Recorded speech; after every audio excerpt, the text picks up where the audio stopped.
नमस्कार। DD news के इस सांकेतिक समाचार के विशेष बुलेटिन में आप सभी का बहुत बहुत स्वागत है।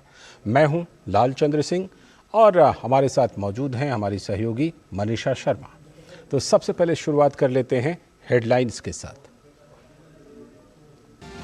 दिल्ली की केजरीवाल सरकार की बढ़ी मुश्किलें, मोहल्ला क्लिनिक में फर्जी टेस्ट मामले की होगी सीबीआई जांच।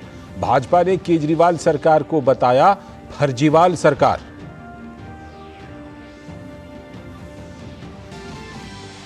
सीट शेयरिंग को लेकर पश्चिम बंगाल में कांग्रेस और टीएमसी के बीच बढ़ी तकरार। कांग्रेस नेता अधीर रंजन चौधरी ने कहा, कांग्रेस को ममता की दया की जरूरत नहीं, हम अपने दम पर लड़ सकते हैं चुनाव। भाजपा ने कहा, कांग्रेस और ममता बनर्जी दोनों एक। उपराष्ट्रपति जगदीप धनखड़ ने जम्मू कश्मीर के कठुआ में मेगा स्टार्टअप एक्सपो का किया उद्घाटन। उत्तर भारत में उभरती स्टार्टअप संभावनाओं पर आधारित है प्रदर्शनी। 25 स्टार्टअप ले रहे हैं हिस्सा। केंद्रीय गृह मंत्री अमित शाह ने दलहन में आत्मनिर्भरता पर राष्ट्रीय संगोष्ठी को किया संबोधित। 2027 तक दलहन के क्षेत्र में आत्मनिर्भरता की कही बात। नेफेड और एनसीसीएफ द्वारा विकसित पोर्टल का किया लोकार्पण।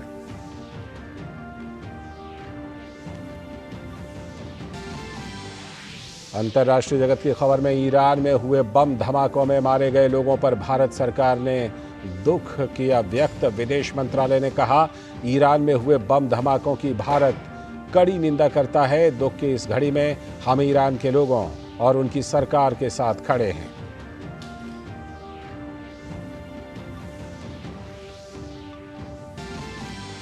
विदेश मंत्री डॉक्टर एस जयशंकर ने नेपाल भारत संयुक्त आयोग की 7वीं बैठक में लिया भाग। काठमांडू में नेपाल के राष्ट्रपति और प्रधानमंत्री से की मुलाकात। नेपाल के 2 दिनों के दौरे पर हैं एस जयशंकर।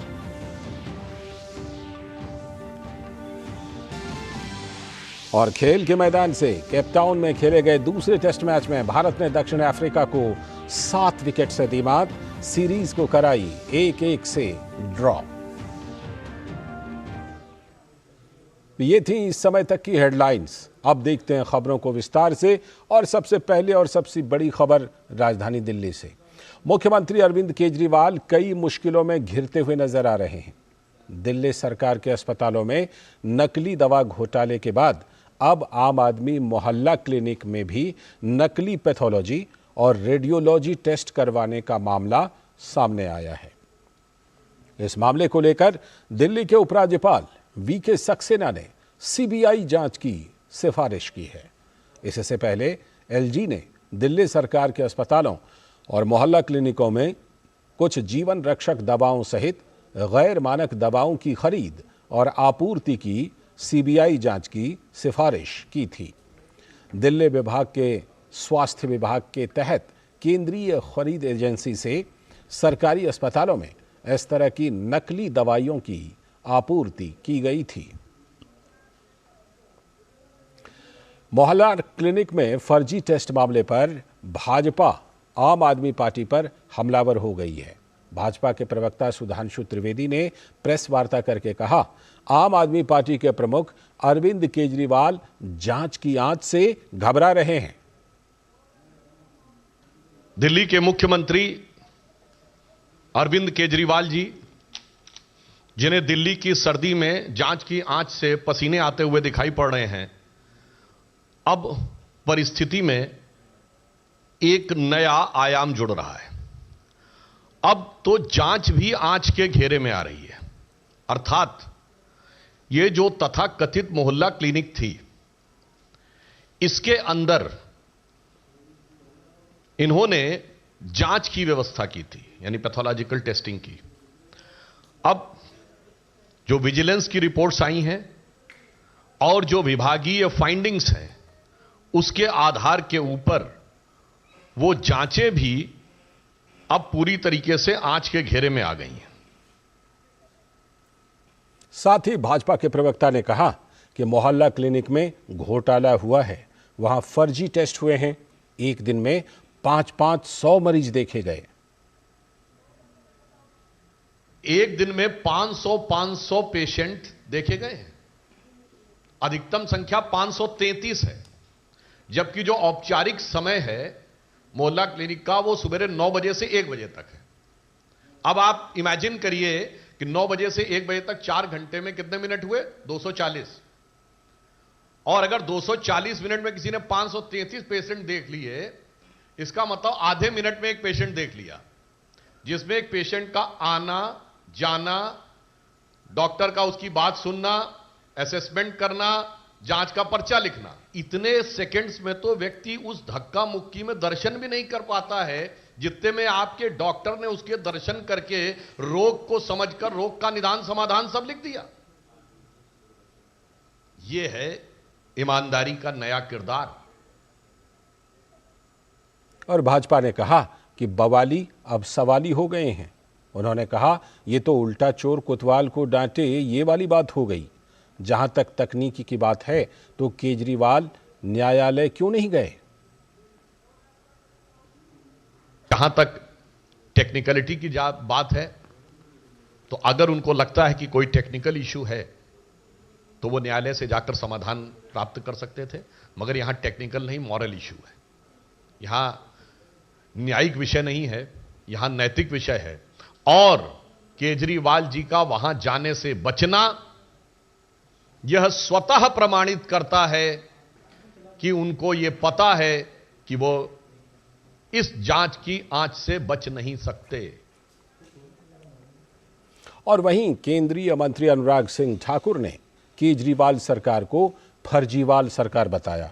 उन्होंने कहा, आम आदमी पार्टी आज कट्टर बेईमान सरकार के रूप में साबित हुई है।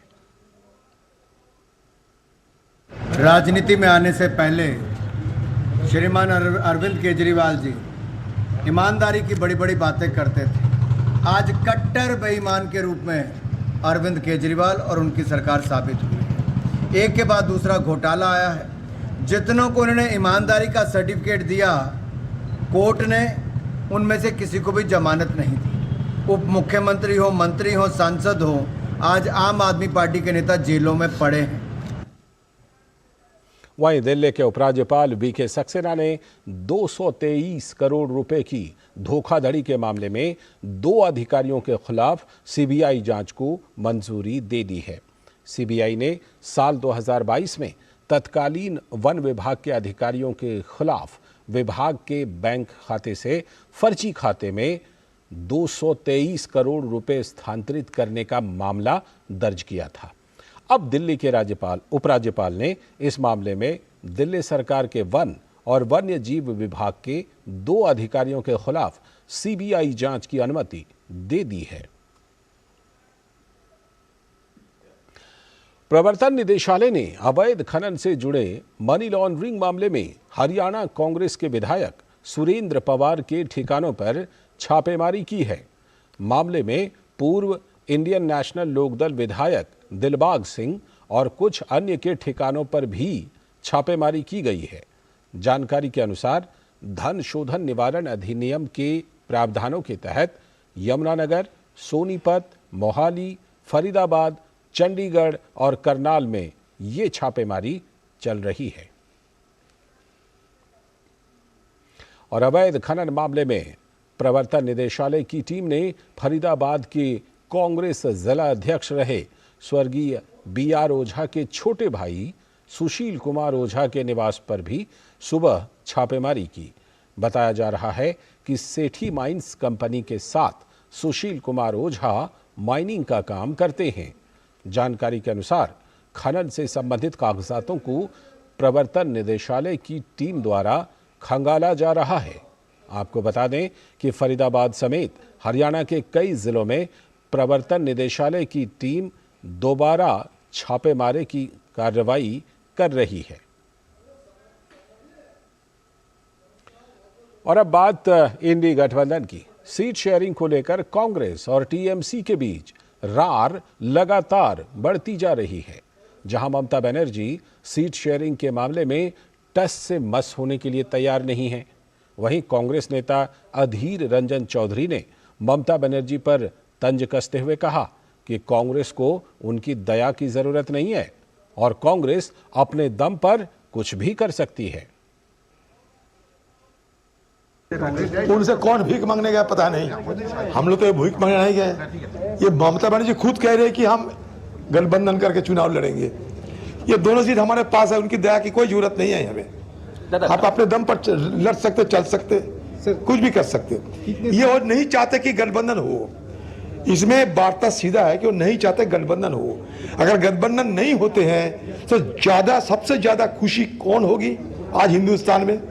अगर गठबंधन ना हो सबसे ज्यादा खुशी होगी हमारे मोदी साहब में। तो ममता जी आज जो कर रहे हैं वो मोदी जी की सेवा में लगे हुए हैं। तो सीट शेयरिंग को लेकर टीएमसी और कांग्रेस के बीच बढ़ती दरार को बीजेपी नेता अग्निमित्रा पॉल ने कोरा नाटक करार दिया है। बीजेपी नेता अग्निमित्रा ने कांग्रेस नेता अधीर रंजन चौधरी पर पश्चिम बंगाल की जनता को गुमराह करने का आरोप लगाया। आप इधर आके आप ऐसा बात बोल रहे हैं, ऐसे आप ममता बनर्जी को पत्ता ही नहीं देते हैं। आपको अगर हिम्मत हो ना अधीर बाबू, यहाँ पर नाटक ना करके उनको बोलिए दिल्ली जाकर सोनिया गांधी और राहुल गांधी का सामने ये बात बोलने के लिए, क्योंकि ये जो गरम गरम हिंदी सिनेमा का डायलॉग जो बोलते हैं ना, ये बंगाल के लोग अभी हजम नहीं कर पा रहे, क्योंकि असलियत मालूम चल गया है। कांग्रेस सारा भारत में चोरी किया है, ममता बनर्जी पश्चिम बंगाल में चोरी किया है। कांग्रेस सारा भारत में अपीसमेंट पॉलिटिक्स करते हैं, ममता बनर्जी पश्चिम बंगाल में अपीसमेंट पॉलिटिक्स करते हैं। आप लोग का पेट से ना टीएमसी का जन्म हुआ है, आप लोग सब एक है। तो इधर आके वोट के लिए आप अगर ऐसा बात बोलेंगे कि आप लोग विरोध कर रहे हैं टीएमसी का, ये सब अभी हजम नहीं होगा। आगे की खबरों में, मुंबई में एनसीपी शरद पवार गुट के नेता जितेंद्र आव्हाड के बयान को लेकर देश भर में विरोध देखने को मिल रहा है। महाराष्ट्र के अलग अलग इलाकों में जितेंद्र आव्हाड के बयान को लेकर लोगों में खासा रोष है। पुणे में भाजपा कार्यकर्ताओं ने एनसीपी शरद पवार गुट के नेता जितेंद्र आव्हाड के बयान के खिलाफ विरोध प्रदर्शन करते हुए कार्रवाई की मांग की। मुंबई में भी भाजपा नेता राम कदम ने भगवान राम को मांसाहारी बताने वाले बयान के लिए एनसीपी शरद पवार गुट के नेता जितेंद्र आव्हाड के खिलाफ एफआईआर दर्ज कराने के लिए शिकायत दर्ज कराई। भाजपा नेता राम कदम ने लोगों की भावना को आहत करने वाले बयान पर शरद पवार और उद्धव ठाकरे की चुप्पी पर सवाल खड़े किए हैं। उन्होंने आरोप लगाया कि ये दल अपने राजनीतिक लाभ के लिए किसी भी हद तक जा सकते हैं और ये जितेंद्र आव्हाड का बयान भी सोची समझी राजनीति के तहत दिया गया है। राम कदम ने कहा कि किसी एक संप्रदाय को खुश करने के लिए बार बार हिंदुओं की भावनाओं को आहत किया जाता है। सोची समझी उनकी राजनीति है, उनका ये षड्यंत्र है, उनकी ओछी राजनीति करने का तरीका है। बार बार हिंदू धर्म, हिंदू समाज का मजाक उड़ाओ, उनकी भावनाओं को आहत करो और वह आहत करते समय किसी एक संप्रदाय को खुश करो। ये वोट जुटाने की राजनीति में तुम हिंदू धर्म का मजाक नहीं उड़ा सकते। टीएमसी की पूर्व सांसद महुआ मोइत्रा ने दिल्ली उच्च न्यायालय में दायर अपनी वो याचिका वापस ले ली है जिसमें उन्होंने नई दिल्ली में आवंटित बंगले से बेदखल करने के सरकार के आदेश को चुनौती दी थी। मोइत्रा की ओर से वरिष्ठ अधिवक्ता पिनाकी मिश्रा ने कहा कि वे साल 2024 के लोकसभा चुनाव तक बंगले में रहने की अनुमति देने के लिए भारत सरकार की संपदा निदेशालय से आग्रह करेंगे। महुआ को पैसे के बदले संसद में सवाल पूछने के आरोपों में लोकसभा से निष्कासित कर दिया गया था। सदस्यता खत्म होने के बाद उन्हें आवंटित सरकारी बंगला खाली करना है। प्रधानमंत्री नरेंद्र मोदी को लेकर की गई आपत्तिजनक टिप्पणी के मामले में कांग्रेस प्रवक्ता पवन खेड़ा को सुप्रीम कोर्ट से राहत नहीं मिली है। सुप्रीम कोर्ट ने पवन खेड़ा के खिलाफ दर्ज मुकदमे को खारिज करने से इनकार कर दिया। इससे पहले इलाहाबाद हाई कोर्ट ने भी पवन खेड़ा की याचिका को खारिज कर दिया था। उन्होंने इस आदेश को सुप्रीम कोर्ट में चुनौती दी थी, लेकिन कोर्ट ने उनकी याचिका को खारिज कर दिया। पवन खेड़ा हालांकि इस बयान के लिए माफ़ी मांग चुके हैं, लेकिन सुप्रीम कोर्ट ने कहा कि वो बार बार माफ़ी मांगकर मुकदमे से बच नहीं सकते। पवन खेड़ा पर यह एफआईआर पिछले साल मुंबई में प्रेस कॉन्फ्रेंस में दिए गए बयान के चलते हुई थी। इस प्रेस कॉन्फ्रेंस में उन्होंने अदानी ग्रुप पर हिंडनबर्ग रिपोर्ट में लगाए गए आरोपों का जिक्र करते हुए प्रधानमंत्री मोदी पर भी निशाना साधा था। हालांकि इसके बाद उन्होंने सफाई दी कि पीएम के नाम को लेकर उन्हें भ्रम था, लेकिन इसको लेकर यूपी और असम में उनके खिलाफ एफआईआर दर्ज हो गई थी। हाल ही में लक्षद्वीप दौरे के दौरान वहां प्राकृतिक सुंदरता, लोगों के साथ संवाद से जुड़े अनुभव को साझा करते हुए प्रधानमंत्री नरेंद्र मोदी ने सोशल मीडिया प्लेटफॉर्म एक्स पर लिखा है। पीएम ने इस पोस्ट पर कुछ फोटो भी साझा किए हैं। पीएम ने एक्स पर पोस्ट की इस श्रृंखला के दौरान अपने लक्षद्वीप से जुड़े कुछ खास अनुभव साझा करते हुए लिखा। पीएम ने लक्षद्वीप में अपने स्नॉर्कलिंग अनुभव, समुद्र तट के किनारे सुबह की सैर और शांति के पलों के कुछ फोटो भी एक्स पर साझा किए।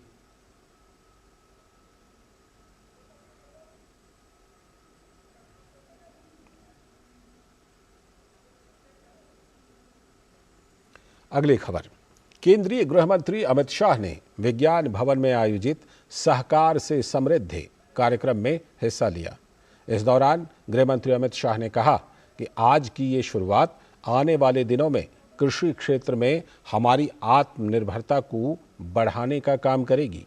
गृह मंत्री ने कहा कि मूंग और चने में देश ने आत्मनिर्भरता प्राप्त की है, लेकिन आज़ादी के 75 साल बाद भी दलहन का आयात करना हमारे लिए सम्मानजनक नहीं है।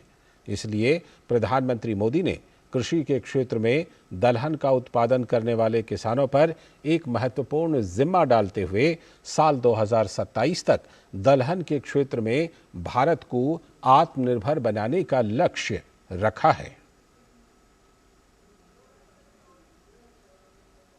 आज की ये शुरुआत आने वाले दिनों में कृषि क्षेत्र में प्रचंड परिवर्तन लाने वाली शुरुआत है। ये बात सही है कि मूंग और चने में हमने आत्मनिर्भरता प्राप्त की है, परंतु बाकी दलहन आज भी हम इंपोर्ट करते हैं। और भारत जैसे कृषि प्रधान देश के अंदर जहां पानी की उपलब्धता भी बढ़ रही है, 2023 में आजादी के 75 साल के बाद दलहन का आयात करना हम सब के लिए सम्मानजनक नहीं है। इसलिए मोदी जी ने दलहन के क्षेत्र पर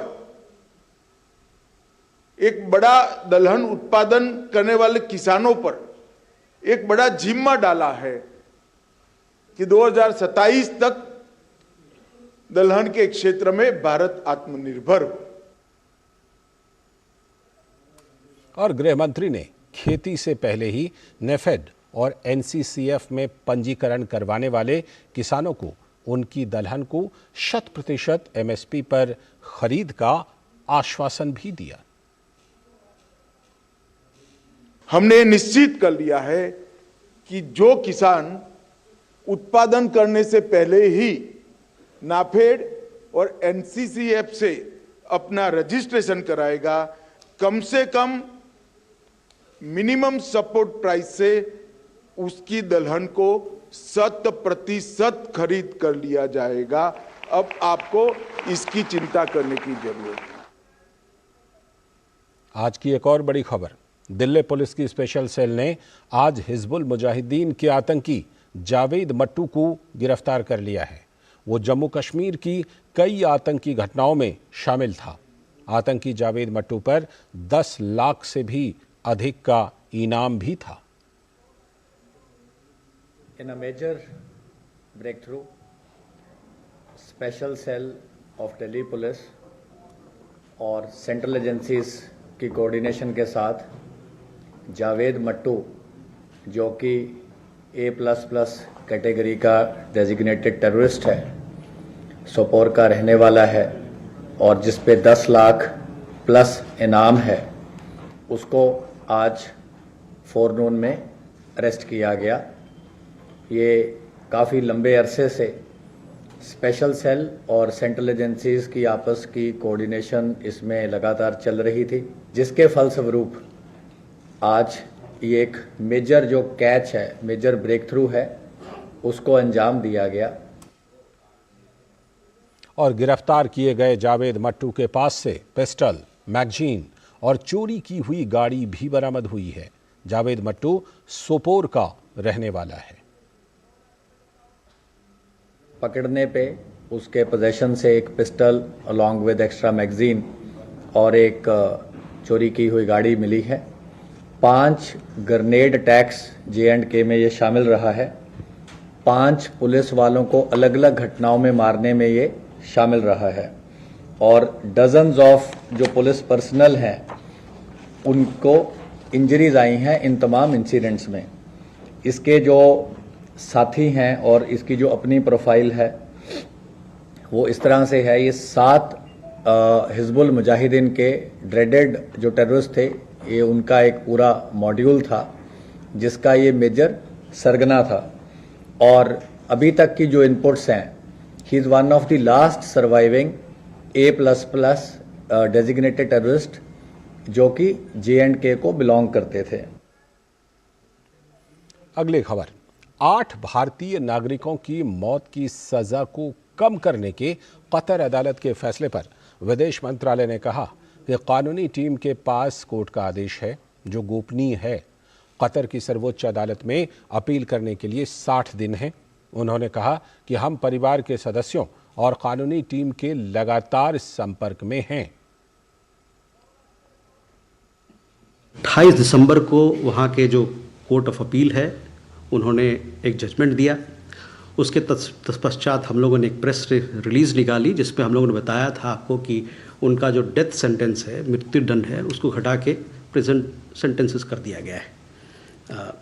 अब हमारे पास जो हमारी लीगल टीम है, हमारे पास नहीं, जो लीगल टीम है उनके पास वो कोर्ट का ऑर्डर है। वो जो कोर्ट ऑर्डर है वो एक कॉन्फिडेंशियल डॉक्यूमेंट है। तो लेकिन इतना मैं कह सकता हूँ कि कंफर्म कर सकता हूँ कि उन सब का जो सेंटेंसेस है, वेरिंग सेंटेंसेस मिला है, अलग अलग अवधि का सेंटेंस मिला है और डेथ पेनल्टी ख़त्म हो गया। जहाँ तक आगे मसले की बात है, 60 दिन का समय है जब इस मसले को अपील किया सकता है कोर्ट ऑफ कैसेशन में, जो कि कतर की सबसे ऊंचा वहाँ का कोर्ट है। तो इस मुद्दे पर हमारे जो लीगल टीम है वो काम कर रही है और हम लोग भी परिवार के साथ और लीगल टीम के साथ इस विषय पर बात कर रहे हैं, जुड़े हुए हैं। और लाल सागर की स्थिति के संबंध में विदेश मंत्रालय ने कहा कि हम स्थिति पर लगातार नजर बनाए हुए हैं। वहाँ पर स्थिति बनी हुई है, उसको हम लोग लगातार उस पर नज़र रखे हुए हैं। हमारे जो रक्षा बल के लोग हैं, इंडियन नेवी की शिप्स हैं, वहाँ पर पेट्रोल कर रहे हैं और जो हमारे जहाज़ हैं जिनको वहाँ पर सुरक्षा चाहिए उस पर वो नज़र रखे हुए हैं। और अभी तक का जो हम लोग का भी समझ है कि उस इलाके में जो कोई भी मल्टीलैटरल प्रोजेक्ट या इनिशिएटिव चल रहा है उसके अभी हम लोग भाग नहीं है, लेकिन ये एक सिचुएशन लगातार बनी हुई है, उसको हम लोग उस पर नज़र रखे हुए हैं। और ईरान में हुए बम धमाकों में मारे गए लोगों को लेकर भारत ने दुख व्यक्त किया है। विदेश मंत्रालय ने कहा कि ईरान में हुए बम धमाकों की भारत कड़ी निंदा करता है। उन्होंने कहा, हम ईरान के लोगों और उनकी सरकार के साथ खड़े हैं। आपने शायद देखा होगा कि हम लोगों ने स्टेटमेंट जाहिर किया है जिसमें हम कहें कि हम लोगों ने इसकी निंदा करते हैं कि इतनी बड़ी ये घटना हुई जिसमें काफ़ी लोग हताहत हुए हैं करमान शहर में। और इस ऐसे मौके पर, ऐसे दुखद मौके पर, ऐसे गंभीर मौके पर हम ईरान के लोगों के साथ और ईरान के सरकार के साथ खड़े हुए हैं। और हमारी थॉट्स, हमारी प्रेयर्स, जो परिवार लोग हैं जिन्होंने अपने परिवारजनों को खोया है और जो लोग वहाँ पर हताहत हुए हैं और जो लोग वहाँ पर अभी इंजर्ड हैं, उनके साथ हमारी थॉट्स और प्रेयर्स अभी हैं। खबर खेल के मैदान से। भारत ने केप टाउन में खेले गए दूसरे टेस्ट मैच के दूसरे दिन दक्षिण अफ्रीका को 7 विकेट से हरा दिया। इस जीत के साथ ही भारत ने 2 मैचों की सीरीज को 1-1 से ड्रॉ करने में कामयाबी पाई। दूसरी पारी में दक्षिण अफ्रीका ने भारत को जीत के लिए 79 रन का लक्ष्य दिया था, जिसे भारत ने 3 विकेट खोकर ही हासिल कर लिया। इससे पहले दूसरी पारी में दक्षिण अफ्रीका की पूरी टीम 176 रन पर पवेलियन लौट गई थी। मोहम्मद सिराज को उनके शानदार गेंदबाजी के लिए मैन ऑफ द मैच का पुरस्कार दिया गया। नेत्रहीन और आंशिक रूप से दृष्टिबाधित लोगों के लिए संचार माध्यम के रूप में ब्रेल के महत्व के बारे में जागरूकता बढ़ाने के लिए हर साल 4 जनवरी को विश्व ब्रेल दिवस मनाया जाता है।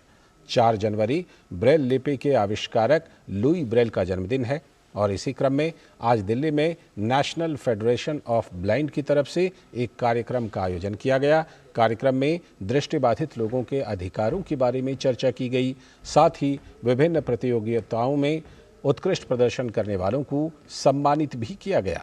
कार्यक्रम में बोलते हुए दिल्ली विश्वविद्यालय के प्रोफेसर राम अवतार शर्मा ने आए लोगों को लिखने पढ़ने की सलाह दी ताकि वो जीवन में आगे बढ़ पाएं। संकल्प अमर, संघ अमर, संकल्प अमर, अमर दृष्टि आधार, संघ परिचय है हमारा, संघ हमारा प्यार। संघ है तो हम हैं, हम हैं, हमारी पहचान है, हमारा ज्ञान है और हमारा सारा तंत्र संघ पर आधारित है। इस बुलेटिन में इतना ही। नमस्कार।